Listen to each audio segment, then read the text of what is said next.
Let's just jump right into the five triads. Can you give us a quick overview of each triad? As far as what systems are included, their primary functions, and then, if you can, what somebody may experience if one of those triads is off. So, from a symptom standpoint, what they may report if they're having issues in one of those. Yeah, absolutely. So the first triad, triad one, is adrenal, thyroid, pancreas, and the relationship between cortisol, insulin, and the regulation of glucose, and thyroid hormone. And they are absolutely linked. When your cortisol goes up, it causes you to become more insulin resistant because your body is saying, hey, you're getting ready to fight a white tiger, cortisol's up.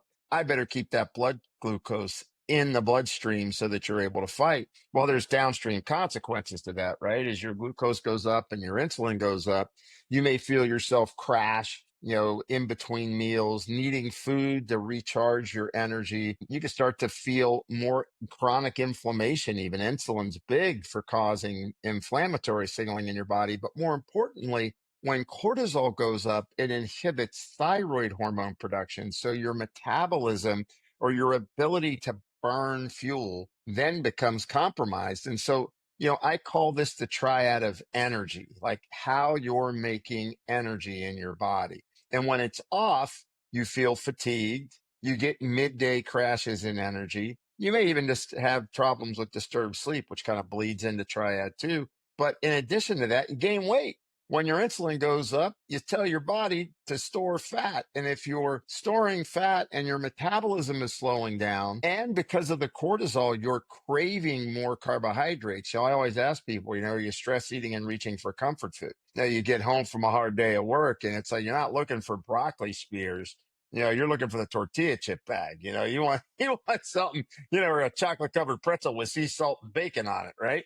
That's when you go to the ultimate craving, right? So when people on triad one, they're going to experience feeling tired, gaining weight, having those kind of periodic ebbs and flows in their energy, and not being able to manage their metabolism. So that's triad one. And, a lot of times what I have people do with that is, they take something to manage their cortisol or improve their blood sugar to start managing their cortisol. Compounds like Relora, theanine, really good.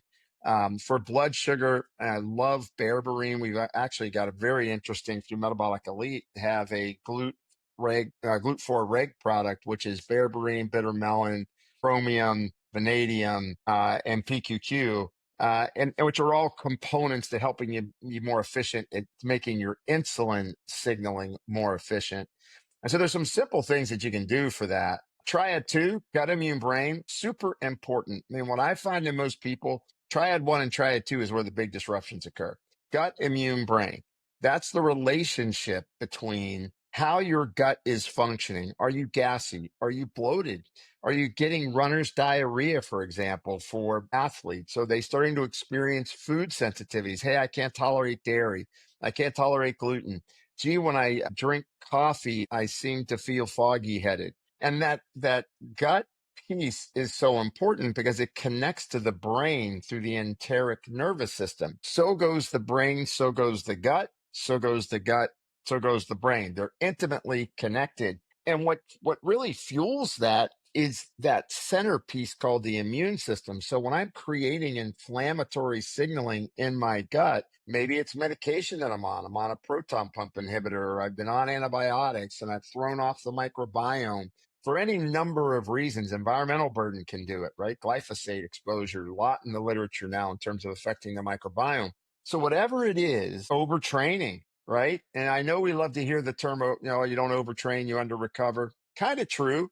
The harder you train, the more you have to work at keeping and maintaining your gut. It's that simple, because the net effect of that is when the enteric nervous system signals that inflammatory response coming from the gut, the brain gets triggered to create what's called neuroinflammation. And the problem with that is that's when you start feeling like you're pushing a thought through jello, right? You cognitively are not processing as well. You can't focus as well. If you're an athlete, it means your reaction time starts to alter.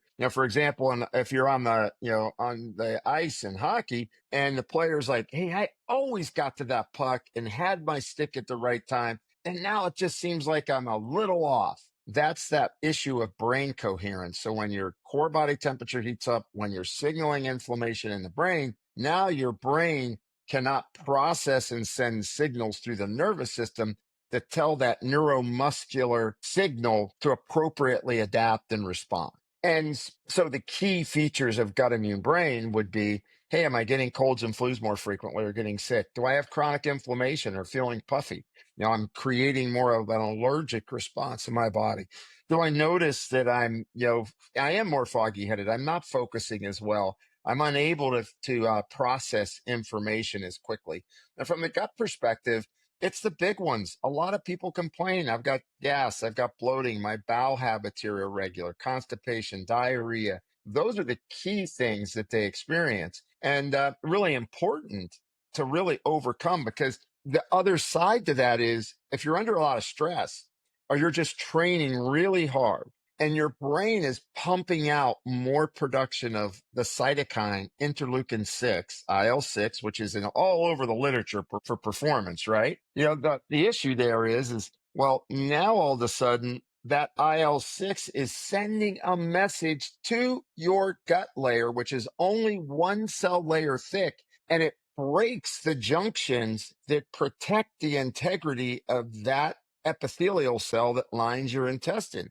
And once that breaks, bacteria can get in, food particles, basically, undigested, more like peptides that end up getting through those junctions, reacting by the antigen presenting cells. So your immune system then says, wait a second, this peptide from almond, this doesn't look like it's normal. It's not, all the food didn't get all the way broken down. Now I'm going to have to mount a defense against that almond peptide. And now you got a reaction to a nut, right? And so it's really important to understand that, all these triads stack together. You get under enough stress, triad one, cortisol, and it leads to disruption in your immune system and your gut, as well as your brain. And how this fully evolves is, well, somebody develops autoimmune thyroid, for example, which is becoming more and more common. And so triad two is really about resiliency.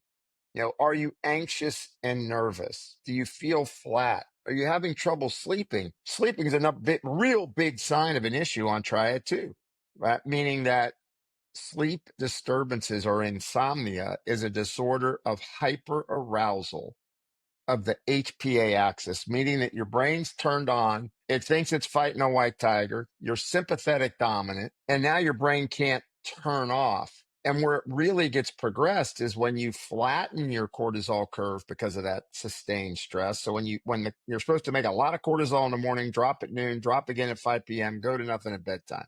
When that gets out of kilter and you flatten that curve, that's when you become more prone to future cardiometabolic issues, neurodegenerative issues, mood disorders. And these are all things that, we see because, look, you have a lot of athletes, for example, that play night games. Well, they can't be calm at night. They got to be playing hard at night. So it's even more important that you get them after post game to reset that rhythm so that they're able to kind of maintain the coherence and the consistent signaling of hormone response through the day, that following day, to be prepared for the next event or practice, or even just be prepared for a great off day, right? And so what are some key things for that? One of the biggest things, innovations, there's a compound that we utilize at Metabolic Elite called synapsin, which helps to really trigger glial cells or the brain's immune system to calm down. And it also has a lot of other mechanisms in it to get you to focus better.